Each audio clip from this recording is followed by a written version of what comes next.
आश्रित काशीपुरीरम में हासिल सुनो निधिरा सूची समकार दृष्टियों तथा भगवान नारद से व्रत काल विधि एवं महात्मा कहकर आगे सर्वप्रथम सत्यनारायण व्रत करने वाले के संबंध में कथन करते हैं। सुंदर काशीपुर में एक अति निर्धन ब्राह्मण सतानंद हुए। वे इस प्रकार के कंगाल ब्राह्मण थे कि भूख से पीड़ित होकर नित्य पृथ्वी पर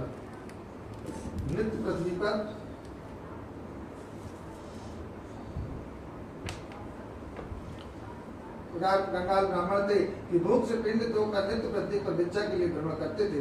दुखित ब्राह्मण को देखकर भगवान को दया आ गई, क्योंकि भगवान को ब्राह्मण दिखते हैं। जैसा कि भगवान ने एक वृद्ध ब्राह्मण का रूप धारण कर दुखी ब्राह्मण से आदर पूर्वक पूछा, हे ब्राह्मण, आप किस लिए दुखी होकर इस पृथ्वी पर नित्य भ्रमण करते हैं? हे तेजोत्तम, वह सब कहो, मैं सुनता हूँ। ब्राह्मण बोला, हे भगवान, मैं एक दरिद्र ब्राह्मण हूँ, भिक्षा के लिए दिन भर घूमा करता हूँ। कहते हैं, नहीं जुदा सम दुख को, और नहीं सुख मान समान, और नहीं क्रोध सम शत्रु है जग में और मान। इसलिए हे प्रभु, यदि कोई उपाय हो तो कृपा करके बताइए, जिससे इस मांगने से मुक्ति मिले और दरिद्रता दूर हो।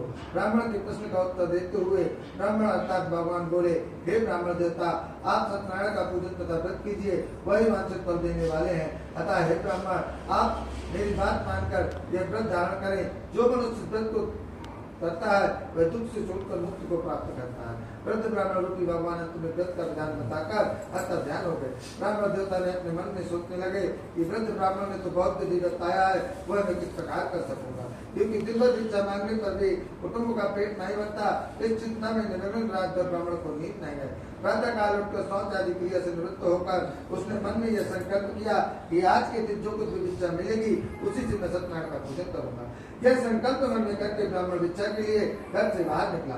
उस दिन भगवान की उस पर ऐसी कृपा हुई कि उसे बहुत सा धन प्राप्त हुआ। किसी कवि ने सत्य कहा, जहाँ पर कृपा राम की होई, ता पर दया करे सब कोई। अर्थात उस दिन देवताओं ने भी उस ब्राह्मण पर कृपा की। अतः ब्राह्मण ने उसी धन से बंधुओं को बुलाकर प्रसन्नता पूर्वक भक्ति एवं श्रद्धा के साथ सत्यनारायण स्वामी का पूर्वक पूजन किया। पूजन और व्रत के प्रभाव से ब्राह्मण सब दुखों से मुक्त हो गया और समस्त संपत्ति से पूर्ण हो गया। तब से वह ब्राह्मण बराबर हर महीना यह व्रत करने लगा और इस प्रकार उत्तम ब्राह्मण ने सत्यनारायण का व्रत एवं पूजन किया। इससे वह ब्राह्मण समस्त पापों से छूटकर दुर्लभ मोक्ष को प्राप्त हुआ। इस प्रकार जो मनुष्य उस ब्राह्मण की भांति सत्यनारायण का व्रत करेंगे वह संपूर्ण दुखों से छूटकर मोक्ष को प्राप्त होंगे। इस प्रकार भगवान ने व्रत के प्रभाव को नारद जी से कहा। इसके बाद श्री सूर्य जी ने सौनकाल दृष्टियों से पुष्टि किया कि जो कुछ भगवान महात्मा था वह कथन किया। अब आगे क्या कहूँ, आप लोग कहिए। ऋषियों ने उत्तर दिया, महाराज, उस ब्राह्मण ने से इस व्रत को किसने तथा सुना और किसने इस व्रत को किया, यह सारी कथा हम सबकी सुनने की इच्छा है। आप कृपा करके कहिए। सूर्य जी बोले, हे ऋषियों, सुनो। ब्राह्मण से सुनकर जिसने इस व्रत को भूतल पर किया है वह कथन करता हूँ। एक समय अपनी संपत्ति के अनुसार वही ब्राह्मण बंधुओं के साथ सत्यनारायण के पूजन के लिए उद्यत हुआ। इतने में एक लकड़ी बेचने वाला वहाँ आ पहुँचा। उसने लकड़ी का गट्टर बाहर रखकर घर के भीतर प्रवेश किया। लगातार भूख और प्यास से बहुत पीड़ित था। उसने घर के भीतर देखा कि वही भिखारी ब्राह्मण जो इतने भिक्षा मांगते फिरते थे आज इतने बड़े भवन के स्वामी हैं, भीड़ भाड़ के साथ भगवान की पूजा कर रहे हैं। इस प्रकार ब्राह्मण को संपन्न देखकर वह लकड़हारा आश्चर्य में पड़ गया।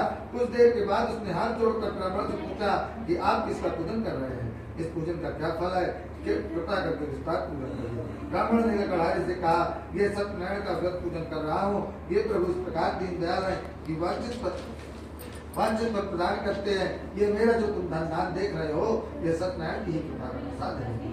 ब्राह्मण के मुख से इस प्रकार सुनकर लगातार बहुत प्रसन्न हुआ और भगवान का प्रसाद खाकर तथा जल पीकर नगर को प्रस्थान किया। लगातार ने मार्ग में अपने मन में चिंतन कर यह संकल्प किया कि आज जो कुछ भी लकड़ी बेचने पर मिलेगा मैं उसी से सत्यनारायण का पूजन करूंगा। इस प्रकार मन में सोचकर लकड़ी को बोझ सर पर रखकर चला गया। भगवान की कृपा से उस दिन लगातार लकड़ी का बोझ लिए हुए उस स्थान पर पहुंचा जहाँ पर धनी लोग रहते थे। जाते ही उसे लकड़ी का दूना दाम मिल गया। तत्पश्चात लकड़हारे ने प्रसन्न हृदय में पके पके केले का फल, शक्कर, घी, दूध और गेहूं का आटा मोल दिया। इसके बाद घर पहुंचकर उसने बंधुओं तथा ब्राह्मण को बुलाकर विधि पूर्वक सत्यनारायण का व्रत तथा पूजन किया, जिसके प्रभाव से लकड़हारा धन तथा पुत्र को प्राप्त किया। वह जब तक इस संसार में रहा सुख भोग किया और अंत में सत्य वैकुंठ हो गया। इति स्कंद पुराणे देवाखंडे श्री सत्यनारायण कथायां द्वितीयोऽध्यायः। बोले सत्यनारायण भगवान की जय।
बोले सत्यनारायण